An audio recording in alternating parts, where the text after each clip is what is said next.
Welcome to the very first edition of Inside Edge, where we cut through the noise and dive inside the sharpest insights and the boldest predictions of our panelists. Joining us today are Sudi, Jagdeep, Prashant, and Ayush, armed with their insights and bold predictions as we gear up for the ultimate showdown India versus Pakistan.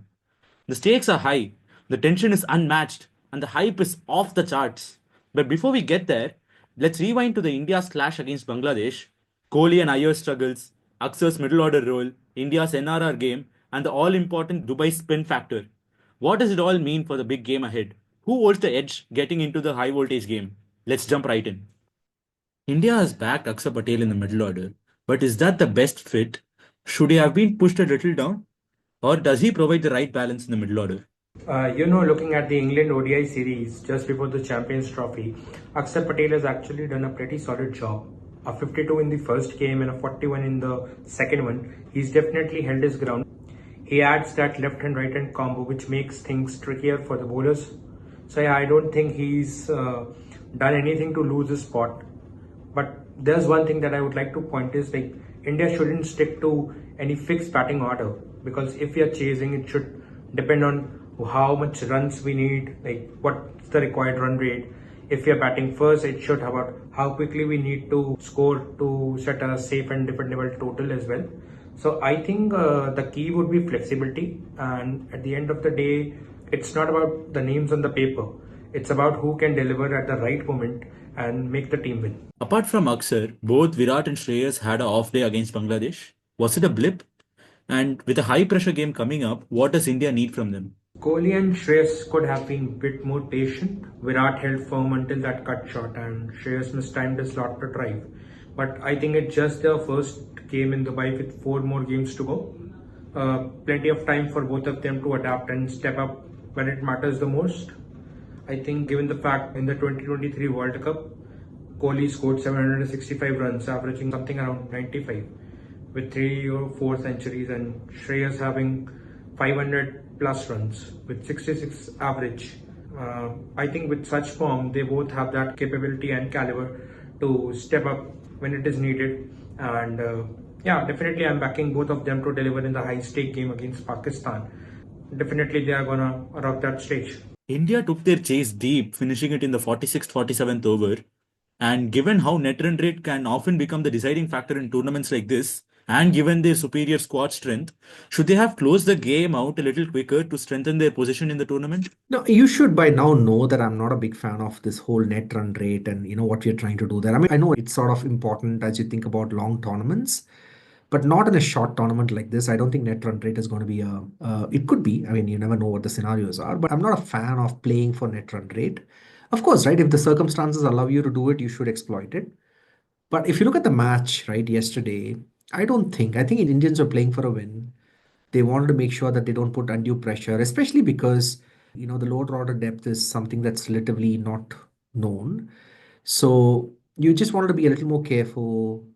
You wanted to make sure that you get the win versus trying to put pressure on yourselves by going after a net run rate. So I think it's the right strategy. Ultimately, we won, so that matters. Could they have used the opportunity to up net run rate? I mean, if I look at the table now, New Zealand obviously has a better net run rate than India. Is that going to matter? Perhaps it'll matter, right, in the top 1 or 2 positions, right, within the group that will decide the semi-final opponents.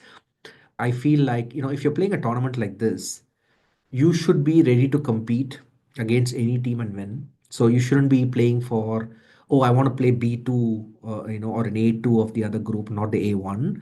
I don't think it works that way. So to me, net run rate is important, but it's also less interesting. Like we got to go win. And once you win, like net run rate doesn't matter as much. So I just don't see it as a huge issue. Of course, right? Could the team have played better yesterday? For example, we saw Shreyas Iyer, to some degree Virat Kohli, but Akshar Patel get out to bad shots. Could that have been prevented? Could they have, played a little more carefully, like how Rahul did, like how Gill did? Perhaps, right? That's something that I would look at and say, okay, particularly Akshar, right? Because Shreyas is still used to the position he's playing, so he will know how to play. So you could consider yesterday was just a blip. But Akshar is new to that position, right? So he needs to know how to accumulate runs, how to play to the scenario, and therefore, do that consistently. Is that an opportunity? Maybe yes, right? That's probably what I would look at, not net run rate. Spinners got plenty of assistance in the Dubai match, And how much will the conditions actually influence the team selection and tactics? Yeah, talking about spin in Dubai conditions, yeah, spin plays a major role, especially for bowlers who bowl quicker spin. And this may be useful for bowlers like Axar Patel from India or maybe Abrar Ahmed from Pakistan. I think these bowlers are going to be the difference between the two sides. Mainly spinners in ODI cricket have combined taken over 334 wickets at an average of 30 and decent economy of 4.2. In this way, we can see Abrar Ahmed, who has an average of 30 and an economy of 4.95, can be a positive for Pakistan getting into this game. And Axar Patel has done well in the last game for India. And spinners like Varun can also come into picture, who is in really good form in the recent limited over internationals. Kuldeep versus Babar Azam will be a battle to watch out for. Kuldeep has got Babar twice in ODI cricket. And also, to add to this, a fact in the International League T20 which recently completed in Dubai, especially in the Dubai International Stadium, the top wicket taker was a spinner, Wanindu Asaranga from Sri Lanka. So there is no doubt spin being favoured over there, and definitely spinners will come into play, and generally the fast bowlers will have their carry in that pitch. Pakistan remains one of the most unpredictable teams in world cricket. In one game, they chased down 355 against South Africa, and in another, they collapsed miserably against New Zealand in the Champions Trophy opener. With their batting blowing hot and cold, how well are they actually set up for the high stakes game against India? There are two things to address from the Pakistan point of view. First, the batting intent, which showed simply no intent during the first game in the chase of 320. And another thing is the injury to Fakhar Zaman. Two headaches for Pakistan, and they have to address both of them. What they can do is they can bring in Imam ul Haq at the top, who is in for the injured Fakhar, and they can also bring in Usman Khan, who has an average of 75 in List A cricket and has amassed 681 runs in just 12 innings in List A. What they can do is just shake up the batting order with these two opening and bringing Azam and Rizwan to the middle order, and the rest of the batting order to follow. India has dominated Pakistan in ICC tournaments overall, but if we look at only Champions Trophy, Pakistan leads head to head 3-2. Does this give them a psychological edge, or India's big game experience still put them in the driver's seat? If you sort of think about it through the lens of recency and form and squad depth or squad competence, right, you would think that India has probably got an edge over Pakistan. And especially with the injuries of Fakhar Zaman and Saeem Ayub previously, right before the tournament, you would probably think that Pakistan is sort of, impacted a lot more. And Fakhar Zaman usually plays well against India, so that's a good thing, right? That he got injured from an India perspective. But to me, right, Pakistan and India are always even Stevens, no matter what recency or form you come with. Because I think both the teams tend to up their game specifically for the scenario. And there's a lot of fan pressure, and Dubai is obviously going to have a big Pakistan turnout. So it's almost going to feel like a home game for Pakistan. And therefore, there's going to be a lot of pressure on India. So to me, it evens out. Both teams start favorites, I think, right? And whoever plays better on that day will win. We also know, looking at the Bangladesh game, that the second innings fast bowling under lights tends to be a little more lethal. You saw Bangladesh, actually troubling India the first 5 or 6 overs. I mean, they didn't have the depth that Pakistan has to trouble India even more, but Pakistan will do that. So I just hope that we don't get to face that, because that probably puts us in a bit of a spot. But I do think that both teams are even Stevens. I expect a good match.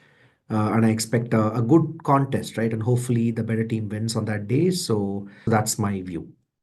India's dominance in ICC tournaments is undeniable, but the middle over bowling remains a concern, just like the 154-run 6 wicket partnership that hurt them against Bangladesh. With a high stakes clash ahead, does India have the right balance in both batting and bowling to tighten up the grip against Pakistan? My quick analysis, let me split it into three portions. Number one, India's batting stability versus Pakistan's inconsistency. India's top order is firing, which is a great thing. Pakistan is a shambles, which is nice, but it could all change. Number two, India's inability to take wickets between the dreaded middle overs, between overs 10 and 40. This could be a problem because we don't have Bumrah. We need to attack with our spinners. And that is where I think India should probably take a chance of dropping Jadeja and playing Varun.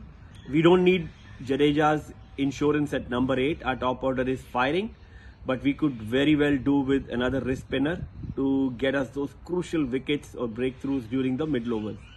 And finally, India's great performance in the knockout tournaments versus Pakistan, plus the fact that Pakistan has lost its first game. Everything hinges on this game. We should leverage that and put them under pressure from the get-go so that we seal our move to the semi-final and in the process knock Pakistan out. Good luck, India.